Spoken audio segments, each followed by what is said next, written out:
అందరికీ నమస్కారం. నా పేరు చెన్నిపల్లి శ్రీనివాసాచారి, ప్రకాశం జిల్లా విశ్వబ్రాహ్మణ సంఘ అధ్యక్షుడిని. దర్శి బంగారమ్మ బావి వీధిలో గల శ్రీ వీరబ్రహ్మేంద్ర స్వామి వారి దేవాలయాన్ని సందర్శించి నాతో పాటు జిల్లా సంఘ సెక్రటరీ పనిత సుధాకర్ గారు, ఉద్యోగ సంఘ నాయకులు చౌరా వెంకట సుబ్బారావు గారు, అద్దంకి సంఘ నాయకులు వేలూరు వీరబ్రహ్మచారి గారు, స్థానిక నాయకులు దొడ్డేటిపల్లి రామేశ్వరాచారి, దేవస్థాన పూజారి వడ్డెంగుంట సుబ్బారావు గారు, తెనాలి రాధాకృష్ణమూర్తి గారు, తెనాలి నాగేశ్వరరావు గారు, మరి స్థానిక భక్తులు పెద్దలు అందరూ ఉన్నారు.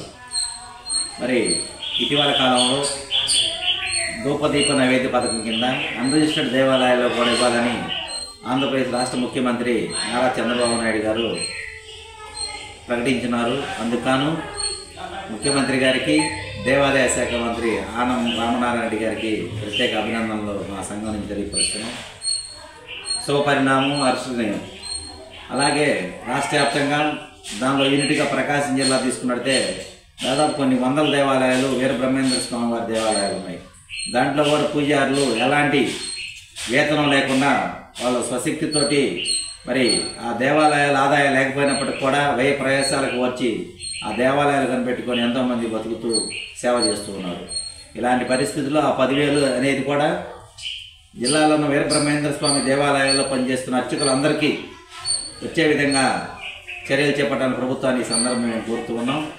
అందులో భాగంగా దర్శిలో ఉన్న 2 దేవాలయాల్లో ఉన్న పూజారులు వడ్డెంగుంట సుబ్బారావు గారు, తెనాలి రాధాకృష్ణ గారు ఇద్దరు కూడా ఇక్కడ అర్చకత్వం నిర్వహిస్తూ ఉన్నారు. ఈ పథకం వారికి కూడా వచ్చే విధంగా స్థానిక ఇన్ఛార్జి వర్యులు గౌరవనీయులు గొట్టిపాటి లక్ష్మీ మేడం గారిని కూడా కోరడం జరుగుతుంది.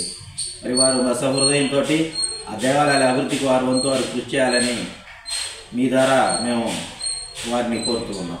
Thank you.